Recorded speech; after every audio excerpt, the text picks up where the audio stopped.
حقیقت آپ کے سامنے مشخص ہو جائے اور یہ آپ کے علم اور آپ کے حافظوں کا حصہ بن جائے. یہ جتنی کائنات ہے، سورج، چاند، ستارے، آسمان، زمین، جو کچھ نظر آ رہا ہے، جو کچھ نظر نہیں آ رہا، یہ ساری سروسز ہیں، یہ خدمات ہیں to serve the human life. مقصد کیا ہے؟ اس کائنات کا مخدوم کون ہے؟ اس کائنات کی غایت کیا ہے؟ اس کائنات کا مقصود کیا ہے؟ حضرت انسان، آدم علیہ السلام کی ذریت، اللہ کا خلیفہ آدم علیہ السلام اور ان کی ذریت، یہ مخدوم ہے. یہ سورج تو اللہ تبارک و تعالیٰ نے حبیب پاک صاحب الاولاد صلی اللہ علیہ وسلم، یہ کیوں حضرت علامہ اقبال میرے آقا کا نام لیتے تو صاحب الاولاد؟ صاحب الاولاد کا کیا مطلب؟ یہ حدیث بڑے صغیر کے بہت بڑے مصنف، شاید ہمارے مکتبہ میں اس کی کتاب پڑھی ہو، مدارج النبوت رکھی ہے آپ نے؟ اگر رکھی ہے، یہ کتاب حضرت نے عربی میں لکھی تھی، پھر فارسی میں ترجمہ ہوئی، اردو میں بھی اس کا ترجمہ ہوا ہے. سعید اکیڈمی کوئی پبلشنگ ادارہ ہے کراچی کا، انہوں نے اس کو شائع کیا ہے. یہاں جو بھی لائبریری کا محتمم ہے ان سے میری گزارش ہے کہ پرچیز کرنے لائبریری کے لیے. اور میرے بچوں اور بچیوں میں آپ سے گزارش کرتا ہوں کہ اس کے کتاب کا مطالعہ کریں. سیرت پر نہایت عمدہ کتاب ہے. مزے کی بات یہ ہے کہ اس کتاب پر مسلمانوں کے سارے مکتبہ فکر، خواہ وہ سنی ہو، شیعہ ہو، بریلوی، دیوبندی، اہل حدیث، سارے اس پر متفق. بہت پیاری کتاب مدارج النبوت. مدارج النبوت میں حضرت شاہ عبد الحق محدث دہلوی رحمۃ اللہ علیہ نے یہ روایت سند کے ساتھ لکھی ہے. روایت حدیث قدسی، اللہ نے فرمایا، نبی کریم علیہ السلام کی زبان مبارک پر الفاظ میرے آقا کے ہیں اور بات اللہ کی، لولا کا خلقت ما خلقت الافلاک. اے حبیب، اگر ہم آپ کی نور کو ہویدا نہ کرتے تو کائنات پیدا نہ کرتے. تو یہ جو سورج ہے، یہ تو میرے آقا مولا علیہ السلام کی برکت ہے. اب یہاں اس سورج کا ذکر کر کے کیا ہمیں بتایا جاتا ہے؟ والضحیٰ، جس طرح جب یہ سورج اپنی پوری روشنی کر لے، اس طرح سراج منیر آ گیا، محبوب پاک علیہ السلام کا ظہور ہو گیا. آپ پر شریعت بھی کمال کو پہنچ گئی، طریقت بھی کمال کو پہنچ گئی، علم بھی کمال کو پہنچ گیا، ہدایت بھی کمال کو پہنچ گئی، تمام چیزیں آپ پر کمال کو پہنچ گئی. جتنے انبیاء علیہ السلام گزرے تھے، ان تمام انبیاء علیہ السلام کی برکات، ان کی تعلیمات، ان کی رحمتیں، ان کی برکتیں، ان کی روشنیاں آپ کی ذات مبارک میں جمع ہو. تمام انبیاء کے محامل، ان کے اوصاف، ید حسن یوسف دم عیسیٰ، ید بیضا داری، آنچ خوبہ ہمادارا تو تنہا داری. وہ پچھلے انبیاء علیہ السلام کے ذوات مبارکہ جتنے شمائل تھے، جتنی خوبیت، جتنی روشنیت، جتنی برکتیں تھی، وہ آپ کی ذات پاک میں جمع. اور محبوب پاک علیہ السلام کی حیات طیبہ میں ہر شخص کے لیے نمونہ ہے. دیکھیے، میں آپ کو ایک واقعہ سناؤں. میرے آقا علیہ السلام سفر سے واپس آ رہے تھے تو ایک جگہ پر پڑاؤ تھی، سب کو بھوک لگی. تو ایک صحابی نے کہا کہ میں اپنی اونٹنی پیش کرتا ہوں، اس کو ذبح کیا جائے اور لشکر کے لیے یا ساکر کے لیے طعام کا اہتمام کیا جائے. تو میرے آقا علیہ السلام نے پوچھا کہ اس معاملے میں یہ جو دسترخوان لگے گا، طعام کا اہتمام ہوگا، اس میں سب سے مشکل کام کون سا ہے؟ تو صحابہ نے فرمایا، یا رسول اللہ، جمع الحطب، لکڑیاں جمع کرنا. صحرا میں تو لکڑیاں کم ہوتی ہے نا، تو لکڑیاں جمع کرنا ایندھن کے لیے، آگ جلانے کے لیے مشکل کام ہے. فرمایا یہ میں اپنے ذمہ لیتا ہوں، لکڑیاں میں جمع کروں، جمع الحطب کا کام میں کروں گا. صحابہ نے فرمایا، یا رسول اللہ صلی اللہ علیہ وسلم، ہماری جان آپ پر فدا ہو، ہماری روح آپ پر فدا ہو، ہمارے ماں باپ آپ پر فدا ہو، ہمارا سب کچھ آپ پر قربان ہو، ہم آپ کو ایسا کرنے نہیں دیں گے. فرمایا نہیں، میرے بھائی داؤد خلیفہ علیہ السلام اپنے ہاتھ کی کمائی کھاتے تھے، میں بھی ان کے طریقے پر چلوں. دیکھیں آج اگر آپ کبھی جائیں پہاڑوں کی طرف، بیابان کی طرف، جنگل کی طرف، وہاں کو کوئی خاتون نظر آئے گی جو لکڑیاں جمع کر رہی ہے، کوئی بوڑھا آدمی نظر آئے گا کہ لکڑیاں جمع کر رہا ہے، تو یقین جانو اس کے لیے بھی سنت کے اندر موجود ہے سلیقہ، کرینہ اور زندگی کی معاشرت. تو میرے آقا علیہ الصلوۃ والسلام کی شریعت اتم ہے، جامع ہے، اس میں اکملیت ہے، اس میں جامعیت ہے. تو والضحیٰ کا مطلب یہ کہ جس طرح یہ سورج نصف النہار پر پہنچ گیا، اس نے اپنی ساری روشنیاں لوٹا دی، اس طرح آفتاب عالم کا سراج منیر وہ مکمل ہو گیا. واللیل، اور ایک اور اس میں بات، بڑے بڑے واقعات، بڑی بڑی حیرتیں، بڑے بڑے معجزات اس وقت میں پیش آئے. مثلا موسیٰ علیہ السلام کے ساتھ جب اللہ تبارک و تعالیٰ نے کلام کیا کوہ طور پر تو نصف النہار کا وقت. اس طرح جب بنو اسرائیل کے لیے بحر کلزم 2 لخت ہو گیا تب بھی نصف النہار کا وقت. تمام انبیاء کی زندگیوں میں جتنے بھی انبیاء گزرے، اہل علم نے اس کی تصریح کی ہے، اہل علم نے اس کو ایلیبوریٹ کیا ہے، اس کو مینشن کیا ہے کہ سیدنا آدم علیہ السلام سے لے کر سیدنا عیسیٰ روح اللہ علیہ السلام کا جتنے انبیاء تشریف لائے، سب کی زندگیوں میں کوئی ایک اہم واقعہ جو محیر العقول ہے، عقل کو دنگ کرنے والا ہے، معجزہ ہے، اعجاز ہے، وہ ضرور ایسا پیش آیا جو نصف النہار کی طرف کے وقت پیش آیا. اس کا مطلب ہے کہ والضحیٰ میں، اب اتنا وقت نہیں میرے بچوں کہ میں وہ ساری چیزیں عرض کر دوں کہ والضحیٰ میں بڑی تمثیلات جمع ہے، والضحیٰ میں بڑا تناظر ہے، والضحیٰ میں بڑا بیک گراؤنڈ ہے. اللہ تبارک و تعالیٰ سارے بیک گراؤنڈ کی قسم کھاتا ہے.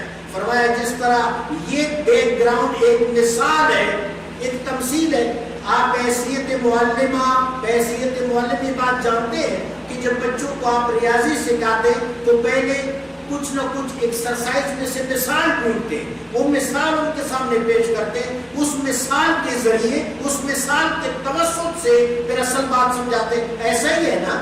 تو یہ پہلی بات والضحیٰ مثال ہے کہ اس مثال کو پیش نظر رکھو. اب سوچو کہ آفتاب عالم کا عالم کیا ہوگا، سراج منیر کا عالم کیا ہوگا. واللیل اذا سجا،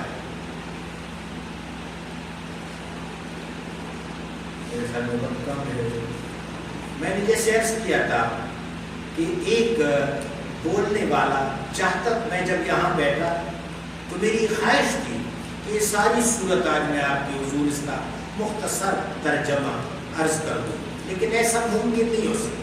لیکن میرا خیال ہے اگر آج ہم نے لفظ والضحیٰ سمجھ لیا تو ہماری نشست رائگان تو نہیں گئی. واللیل اذا سجا، اس کو سادہ سادہ سمجھ. رات جس وقت وہ تمام چیزوں کو اپنے جلو میں لے گی یا گہری ہو جائے، اس کی تاریکی، اس کا حجاب گہرا ہو جائے. توجہ طلب بعض صوفیاء نے لکھا ہے کہ والضحیٰ سے مراد ظاہر ہے، واللیل اذا سجا سے مراد باطن ہے. کہ حبیب لبیب صلی اللہ علیہ وسلم آپ کی شریعت میں ظاہر کے لیے بھی کمال موجود ہے اور باطن کے لیے بھی سارا کمال موجود ہے. تزکیہ موجود ہے، احسان موجود ہے، باطنی تربیت موجود ہے، خلق موجود ہے. اور یہ رات کیا ہے؟ یہ رات دن کی والدہ ہے. دن رات کے بطن سے تولید کرتا ہے. قرآن پاک میں آتا ہے وَمِنْ آيَاتِهِ اللَّيْلُ، اس کی نشانیوں میں رات ہے. نَسْلَخُ مِنْهُ النَّهَارَ، ہم اس رات کے بطن سے دن کو نکالتے ہیں.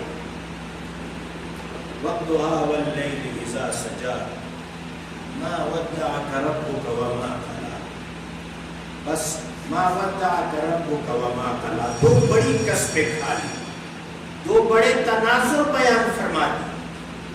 اور وہ جتنی دو تناظر ہیں بیٹا دن اور رات والے، وہ میں نے مختصر مختصراً آپ کے سامنے کھولے بیان کیے.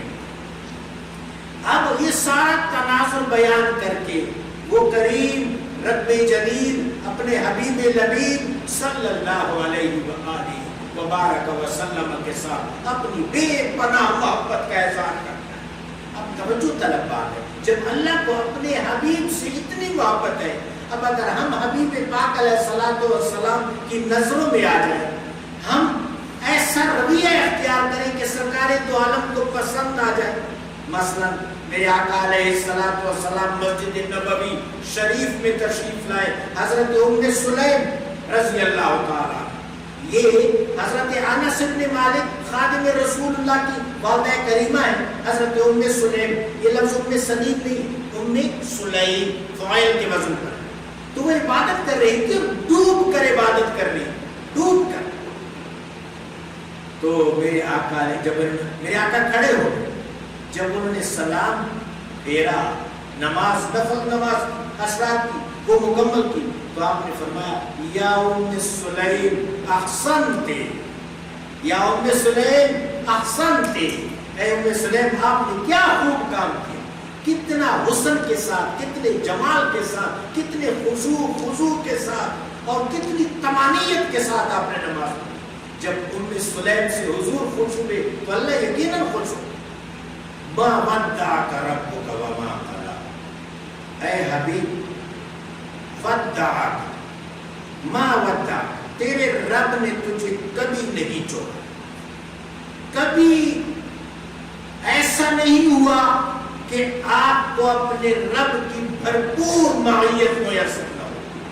جب آپ اللہ کے ارادے میں تھے تب بھی اللہ کی محبت میں تھے، جب حرف کن میں تھے تب بھی اللہ کی محبت، جب فیکون کے سلسلوں میں ہے خواہ معنوی طور پر خواہ مادی طور پر تب بھی اللہ کی محبت.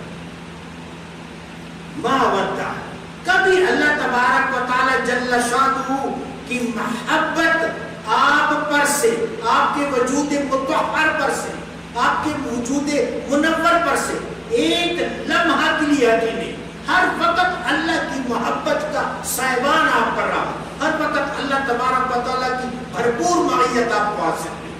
بڑی تسلی ہے، بڑی تشفی ہے، محبت کا جلیل القدر اظہار ہے. وما قلی، قلی کا مطلب کیا ہے؟ بڑے مطالب لکھے ہیں اہل علم نے. ایک مطلب یہ ہے کہ کبھی بھی اللہ تبارک و تعالی جل شانہ کی محبت آپ سے کم نہیں، کبھی اللہ نے آپ کو نہیں چھوڑا. ہر وقت اللہ کی محبت میں، آپ کے ساتھ اللہ کی محبت میں اور آپ کی محبوبیت میں، آپ کے شان میں، آپ کے مرتبہ میں، آپ کے منصب میں، آپ کے درجات میں ترقی تو ہوتی رہی، لیکن اس میں کبھی تنزل کا سوال ہی پیدا نہیں. وآخر دعوانا ان الحمدللہ رب العالمین. آج ہم نے بہت اختصار سے 3 آیات کے بارے میں کچھ سمجھا. انشاءاللہ اگلی نشست میں اس صورت کو مکمل کریں. تو تھوڑا سا وقت ہوگا آپ صاحب؟ ٹھیک ہے، میں تو سوال جواب کے لیے زیادہ بتا دوں. آپ کی آواز سر یہ 25 منٹ ہے، آپ کنٹینیو کر سکتے ہیں.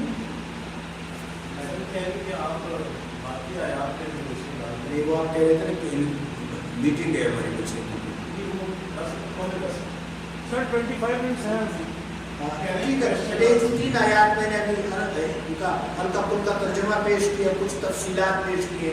اس حوالے سے یا ویسے آپ کے ذہن میں ربیع الاول شریف کے حوالے سے، میرے آقا کی سیرت کے حوالے سے، میرے آقا صلی اللہ علیہ وسلم کے شان کے حوالے سے کوئی سوال ذہن میں، کوئی کنٹریبیوشن ایڈیشن کرنا چاہتے ہیں تو وہ 25 منٹ نکال کے.